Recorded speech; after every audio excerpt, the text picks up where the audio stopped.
Okay, so we're live. I would admit I have no idea what I'm doing,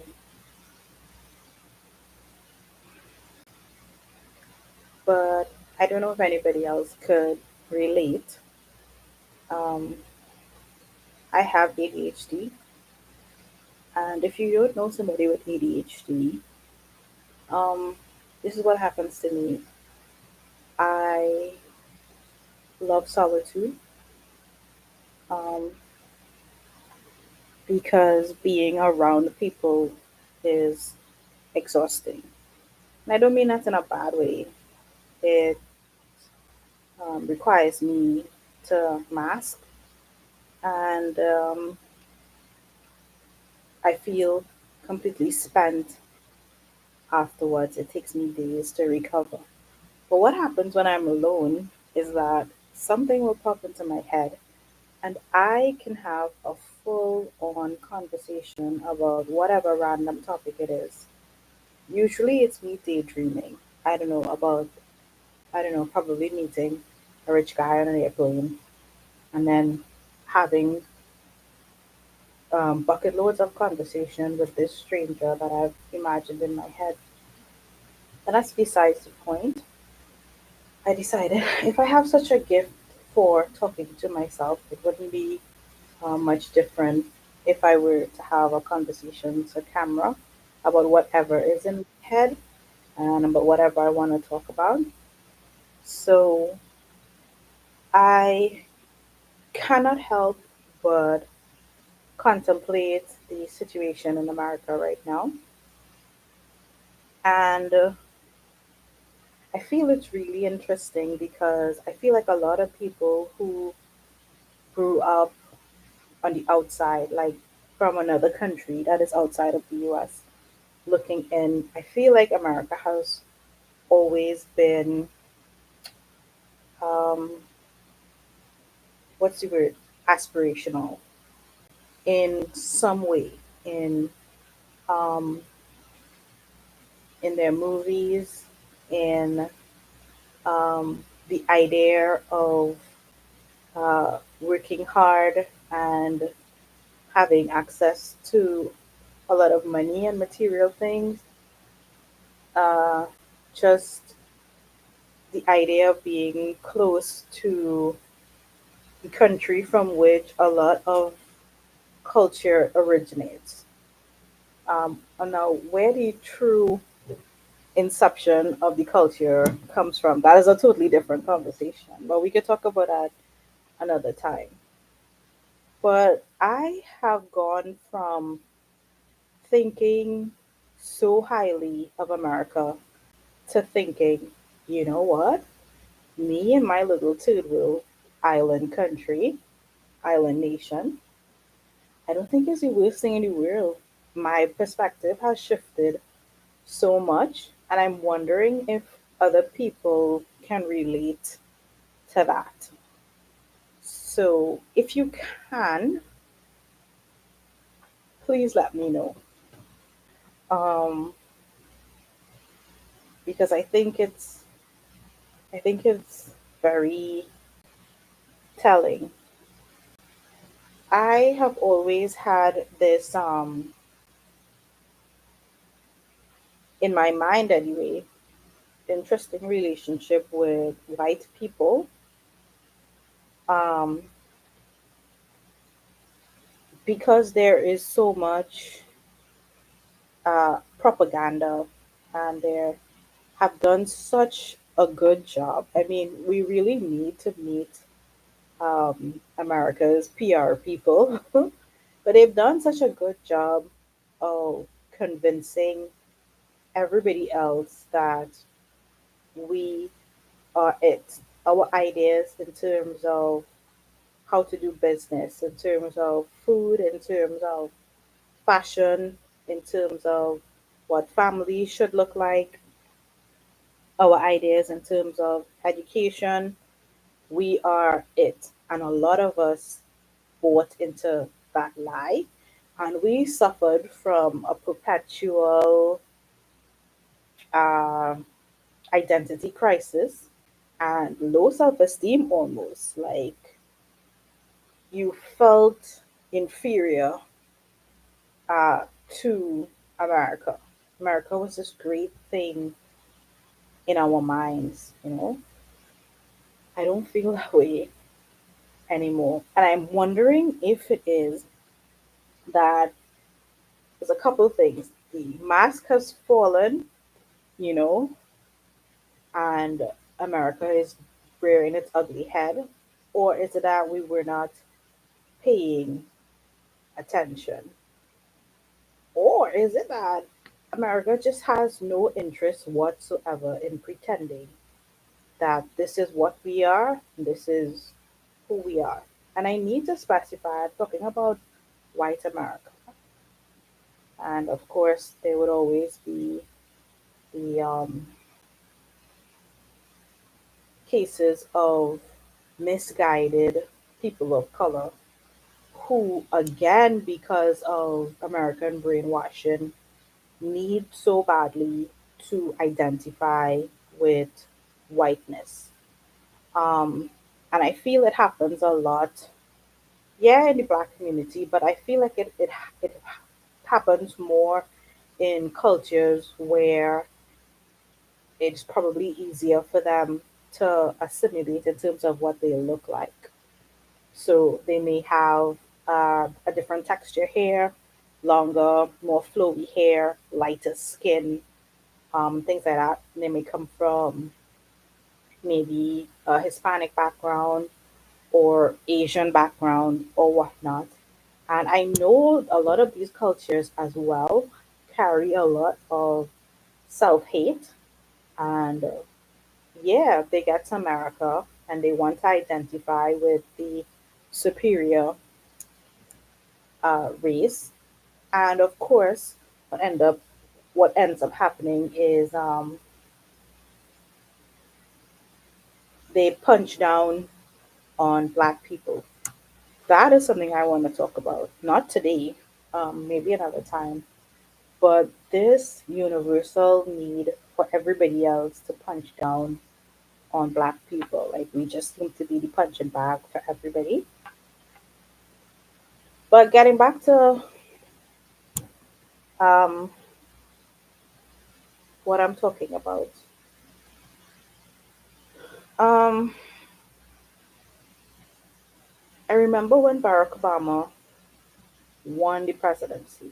Now, I'm not going to be talking so much about, unless I need to, like um, the ideologies of the two major parties in America, the Democrats and Republicans. If I need to, I would probably make reference to them, but I'm just talking about in a general way, um, just white culture as opposed to every other culture that exists alongside it in America. And I remember when Barack Obama won the presidential election in 2008, was it? I remember, um, how long ago was that? Let me pull up my calculator. It was like, um,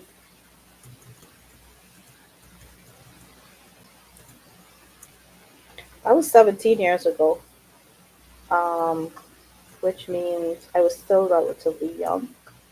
I was 25 years old at the time.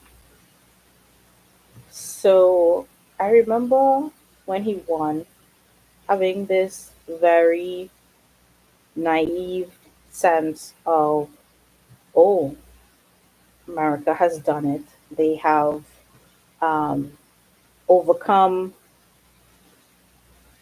the shackles, and I use that word very deliberately, the shackles of racism, and they have truly evolved as a people, and they are willing now to embrace people for the contents of their character and not the color of their skin, to quote Martin Luther King Jr. Um, and we saw how that went. Now, this is not a matter of whether or not you agreed with Barack Obama's policies or the fact that he was a Democrat. It hasn't to do with that. Just talking about what it represented for specifically Black people in America who have always been told in some way or the other that you're not enough, you're not good enough, um,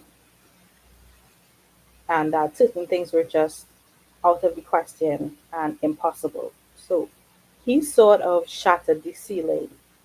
And what came from that, I feel like, is a lot of people let their guards down, I think. Um, a lot of people let their guards down, and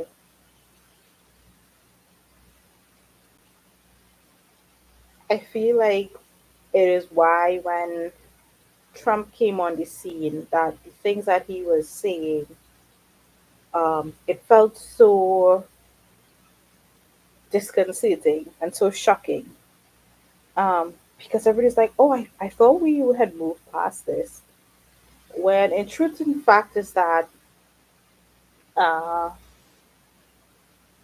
had it not been for certain legislation and certain policies and whatnot, um, white America would have continued to just be um, white America, imposing, unyielding, um, unaccepting, intolerant, you know.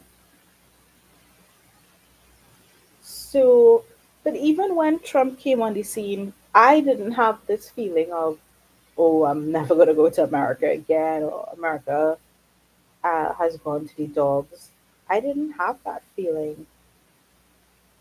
I just felt like, oh, America still has work to do. And I had this sense of, call it naivety, but I had this sense of, oh, well, good will triumph over evil, and certainly the racists will not win. And of course, we've seen how um, that has played out. There's not that. I always think about like what America has told everybody that they are. That America is the land of opportunity, and if you come here and you put your head down and you work hard, you too can too can live the American dream. And they always like to emphasize the fact that it doesn't matter if you're black or if you're Mexican or where you come from. Once you work hard and things like that. But they're saying that while they have uh, a Statue of Liberty that literally has inscribed in it, give us your tired, huddled masses, give us your poor, and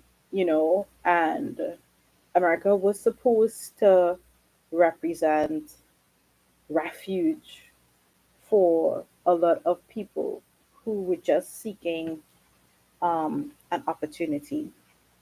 And they have so not lived up to that. You've realized that it's all been a lie, right? Because that is happening on the one hand, but on the other hand, um, you are having a lot of incidences of police brutality, um, a lot of police shooting unarmed black men, and um, we had the whole war on drugs and all these things that the black community has had to deal with, right? Talking about it, having their leaders assassinated, silenced, killed. and they're saying, "Hey, um, you guys talk about freedom and liberty for all, and everybody can have a piece of the pie, but these things are happening in our community." And you have the white Americans saying, "Oh, that's not happening. I've never experienced that." There is a lot of there was a lot of apathy, you know, or what I like to call willful ignorance, you know, towards the plight of um, black people and other people of color, right? As a black person, I can only talk about what it has done to me, to my psyche, witnessing this. But I'm pretty sure that there are Asian people, um, Indian people, um, you know, Arabs and whatnot who can testify to having very similar experiences. I mean, we also how like Muslims and whatnot, Indian people, what they underwent after 9/11, right? And that all Muslims were labeled terrorists. And this is what it is. America says one thing on the one hand, and on the other hand, they have this compulsive need to identify and label everybody else as other. Other usually meaning not worthy, not good enough, criminal, um, all the stereotypes, right? And we know all of them. So, yeah, America has not lived up to what it has advertised. Um, and I feel like now everybody's eyes are wide open and everybody's paying attention.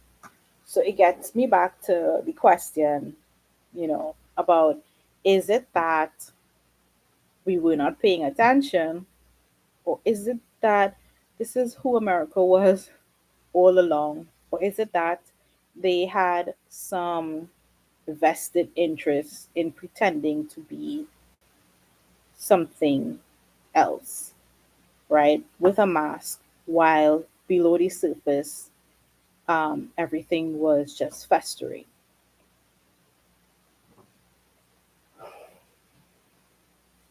That really is the question.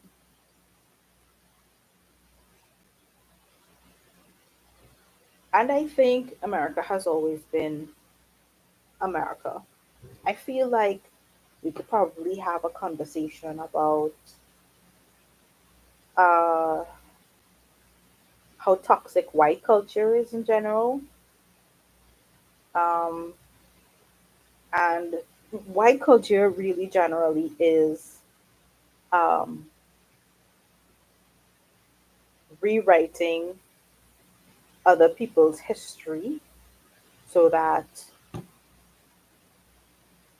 in the story, they are the victors, they are the geniuses, they are the inventors, they are the pioneers, um, while uh, rewriting or hiding the truth about other cultures, namely cultures where there are people of color.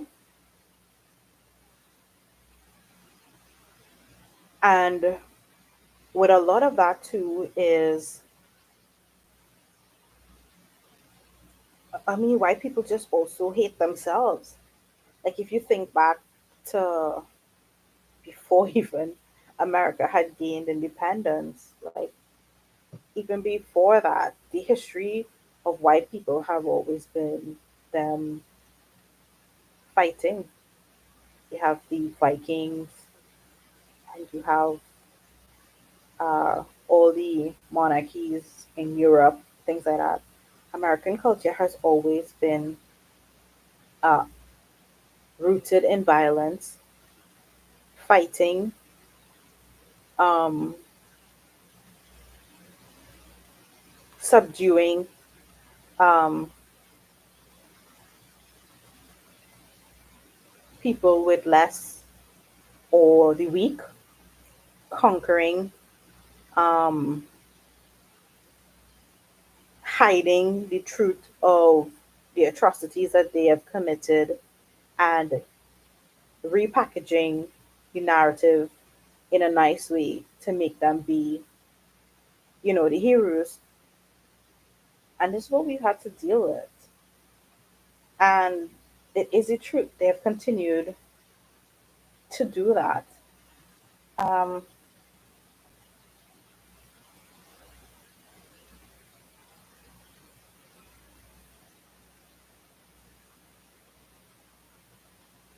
I heard somebody say the other day that,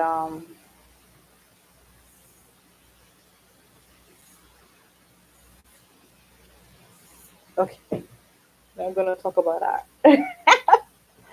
Forgive me. I mean, I know this channel is called Honesty, but I feel like we should ease into it, this being the first live and all.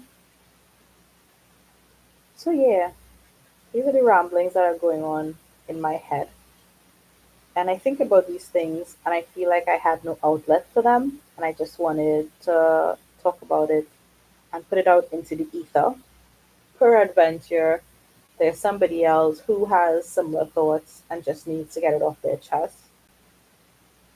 It's Friday and I didn't have a particularly hard week, but it was pretty quiet because, like I said, it's me alone and my dog. And I needed to, I needed to hear my voice. See my dog there.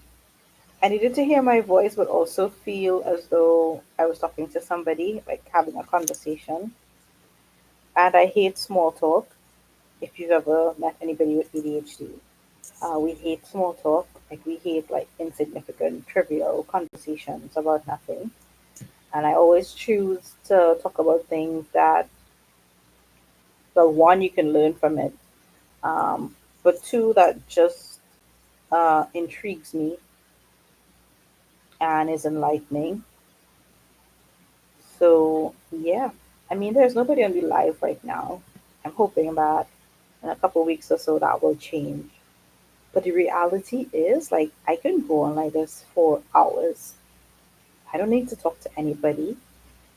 Um, Me being so comfortable with this is sometimes a little unsettling because I feel like it's unnatural, or I feel like I live in a world that tries to convince me that it's unnatural. But I feel like this is my default setting and just my way of being. Um, I can do this for hours. Just talk about whatever it is I'm thinking and whatever it is I'm feeling. And some things are, I scare myself sometimes with the things I think about because I'm like, ooh, do I want to be that honest? Um, like my ideas about like marriage and like men and things like that. Um, yeah, we can get there, and maybe it would be really good if I could come back to this video and in the comments you guys tell me like what you want me to talk about because I only just need an idea and I'll run with it and I'm gonna be like as honest and as raw as possible.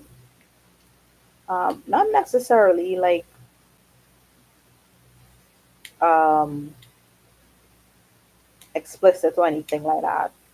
Just really honest about what I think and why I think things. I feel like I'm a very self aware person, so I have such an understanding of who I am as a person and why I am that way. Like, I completely understand the correlation between like character formation and your environment, where you grew up, and the things that you were exposed to. you know? So, yeah. Oh, I was thinking the other day about, yeah, forget that because I'm now on a totally different topic, which you're gonna get accustomed to because ADHD. Anyway, I was thinking the other day about if people stop to think about how many degrees of separation um, there are between you and some famous person. Have you ever thought about that? Now, my favorite artist, performer, singer of all time is Michael Jackson. Now, I know he's died now. That's really unfortunate. And that was a dark day for me. However, I love this man so much. He's very much alive to me. Like the impact that he has left on the world is still like reverberating, is still echoing. So I still feel it, right? And I'm always amazed by how his music is able to transcend like generation. Like I feel like you will not, sorry, go on TikTok and see like a 4 year old dancing to Elvis, but you would see a 3 year old or 4 year old dancing to Rock My World or Thriller. And that happens like every 10 years for sure. There's a new batch of people discovering Michael Jackson and how great he was. Okay, so I'm going off on a tangent. So put a pin in that, but let's come back, right? So I loved this man so much. And now something about me is I grew up in a very strict Christian background. Um, Now that I've kind of like stepped aside from or stepped away from that a little bit, I feel like I was in a cult. But we can talk about that another time. We'll put a pin in that. But I was so convinced that as much as I loved Michael Jackson, that he was making secular music, and he had probably sold his soul to the devil, and that he was going to go to hell when he died, right? And yeah, so that was a real major concern for me. So what I did is I wrote Michael a letter. I don't know if he ever got it, but I wrote the Michael Jackson fan club. I sent him a letter and I told him who I was and where I'm from, and that I loved him so much. And I told him, I was really concerned for his soul. And I told him about this church that I knew about in New York City, and that, he can go there and he can talk to the pastor and he could, you know, make sure that he's right with Jesus. That was the extent of my obsession. Perhaps a little misguided. But anyway, I really love Michael Jackson. And I'm saying all this because you remember his doctor, the one that had administered the drugs that allegedly, caused his heart to stop and stuff like that. The doctor's name was Conrad something, and I should know this because it's very important to me. Let me find it.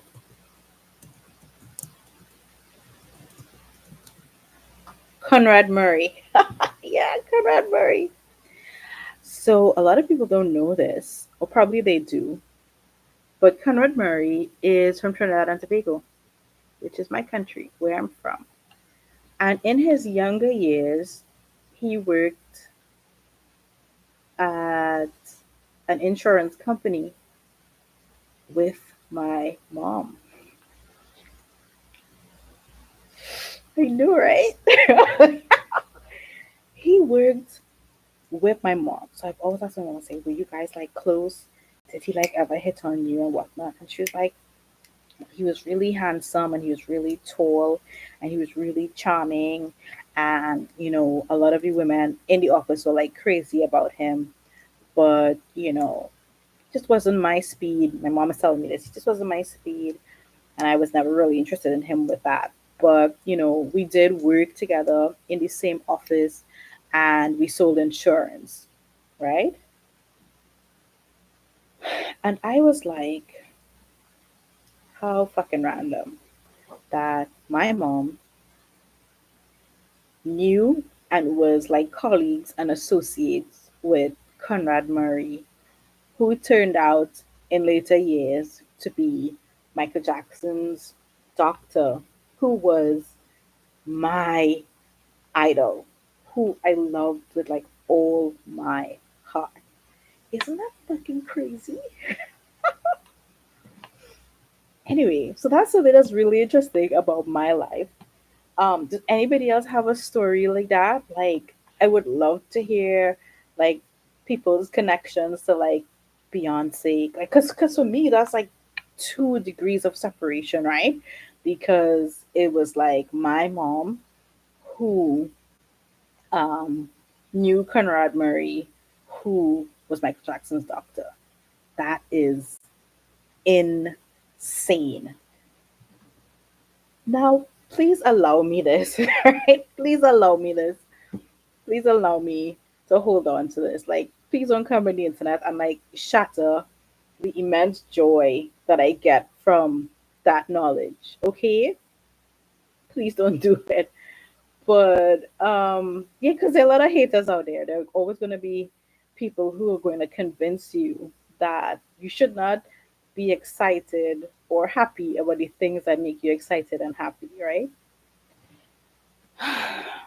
Anyways, so yeah, so I'd love to hear about anybody who has any connections to maybe Beyonce or Taylor Swift or anybody who's doing their thing out there. It doesn't even have to be like an artist or a performer. It could be like politics. Like if does anybody have any connection to like Kamala Harris, things like that.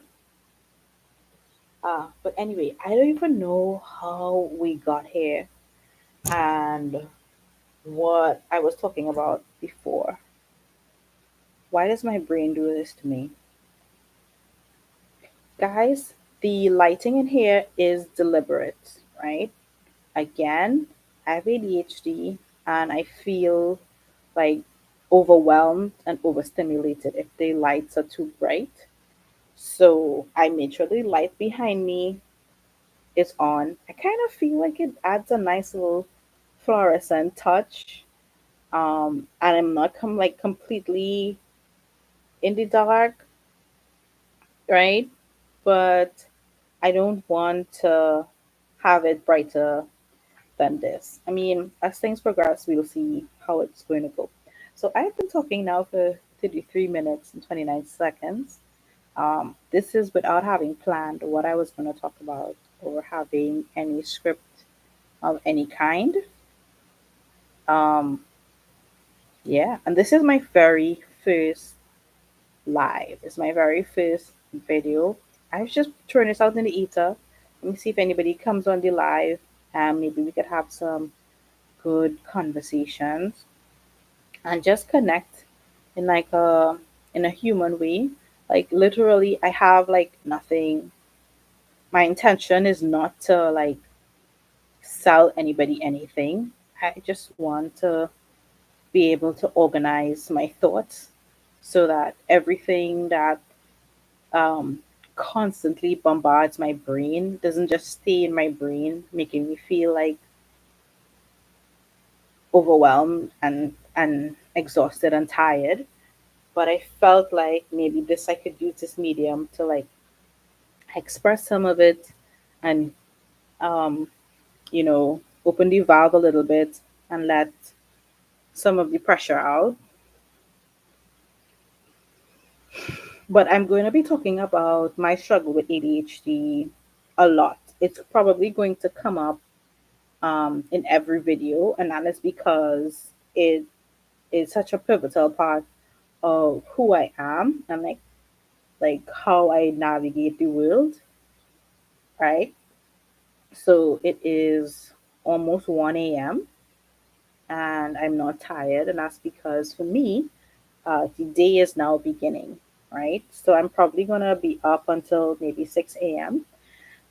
6 a.m. because I usually take my dog out like around half five, 6 in the morning every day, and I let her like run around and do her business. And then when we come back inside, I would like make sure I wipe her feet and her paws, and then I go to bed.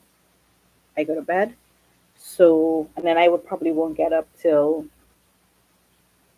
I don't know, maybe 2 in the afternoon or something like that. And I had for a long time, I had a problem with that because I used to be constantly screaming at myself in my brain about why couldn't you be more normal? Why can't you be more normal? And I've like literally just stopped fighting that, and I've just allowed myself to be. And then like doing that, I have like literally like never been happier. And also I found a job. I have a remote job where I don't have to like get up and get ready and like face traffic and go into an office. And I also don't need to clocking for my job at any specific time. It really kind of is like a needs based thing. I have to work every day, at least 4 hours, but I can do that whenever, right? And even if I don't want to work one day and I want to work another day and let, just pile up everything from Monday to Tuesday and maybe work longer hours, I have that flexibility. Um, Based on what has to be done, what is outstanding and things like that. But it works for me. I realized that for a long time, a lot of my unhappiness came from being neurodivergent person trying to assimilate into a neurotypical world that does not cater to people like me in any way, right? So that was like a whole journey, like coming to terms with that and just accepting who I am and just like kind of pushing back on the narratives that come out of this. Like when I was younger, my mom used to tell me a lot that I was like so lazy because I couldn't fucking function during the day because I used to be so tired and I would want to sleep, but then I'd be up at night. And then remember I told you guys I grew up like in a real strict Christian home, right? So at night now I'm up and I can't sleep. And then of course she believed that, that the devil was trying to give me a nervous breakdown and things like that. So I had to deal with a lot of like this fanaticism and me really believing that, what if the devil was out to get me and wanted to send me to a mental institution, and why couldn't I be like all my other friends who could like, you know, function during the day and, get to school on time and have all their assignments done and could be so actively engaged in school. Whereas I always have this sensation of feeling like I was floating. I always felt like I was observing my life and I wasn't living it. I always felt this detachment from my body, So I'm there and I know I'm experiencing something, but it's not impacting me the way that I know it's supposed to, because I've always felt, again, like I'm just observing my life. And it's only like recently that I discovered, through a lot of research and through a lot of talking to different people and medical professionals, that, yeah, undiagnosed ADHD for all my life. And that's another thing too. Like when you come from certain cultures, um, sometimes you can only be helped to the extent of the knowledge that even doctors have. And then Caribbean people in general have really bad attitudes when it comes to mental illness and stuff like that. Um, and a lot of it is almost like swept under the rug and ignored. So yeah, it's only like now that we're actively having the conversation about mental health and the importance of taking care of your mental health. And there's a lot of conversation on social media about autism, ADHD, and narcissism and different things like that. A lot of people having all these conversations that people are starting to realize, wait now, is that what was happening to me? So yeah, all that was giving plenty trouble. But this is where we are at. So it's been 40 minutes now, and I'm enjoying the conversation. It would be totally like delightful to it'd be totally delightful to like just see one single person on the stream, but that's fine.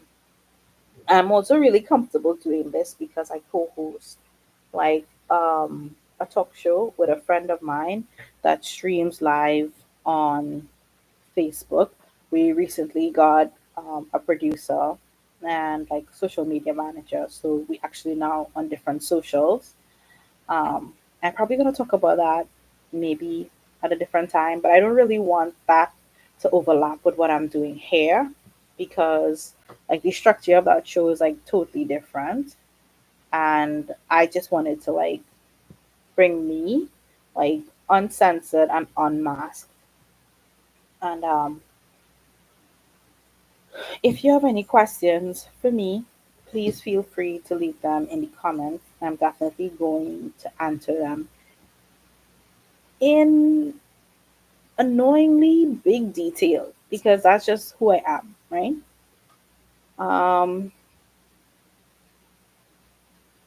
anyways, yeah, because I have to do it like that because that is just how I am. Again, fucking ADHD, right? I can't say it enough where I would meet a complete stranger and we just having like random conversation, and then I find myself like telling this person my whole life story, and I always walk away like, that's that was too much information. Why did you have to tell this person so much? Why did I do that? I can't help it. We're like really very open and honest. Um, and again, it goes back to the small talk thing. We can't do small talk. So it's either you're talking about big things, but you're not talking about anything at all. And you find people who like to engage in small talk very annoying and very exhausting. And you see, and usually, social constructs dictate that you need to be like civil and pleasant. So like going into environment where nobody is really having any interesting conversation and you're a part of it, the whole thing is exhausting and tiring to you because you're in a situation where you're there for hours but nothing is stimulating you like mentally, and you have to pretend that you're having a good time when you are in fact very very miserable, and people will probably find that you're very distracted because you'd rather sit in a corner and scroll through your phone. But yeah, anyways, it's been 43 minutes now, so I am going to wrap up. My name is Hadassah. Welcome to my channel. Honesty, spilling the tea on my life. Like seriously, it's a lot of tea. Like my life reads like a movie, and you're gonna discover that. Uh, but anyway, it was nice doing this, and I'm glad that I took the plunge to do it because um, sometimes you just need to start. And I've always been saying that I need to start, and everything is not ideal. The lighting is not ideal. My equipment is not ideal. Um, but yeah, but sometimes you just can't wait to talk about the things that are bothering you. And I think I'm going to sleep really good tonight because my brain is going to be like less busy. There's not going to be like a hamster on a hamster wheel in my brain tonight, which is good. So have a good night, guys. Bye.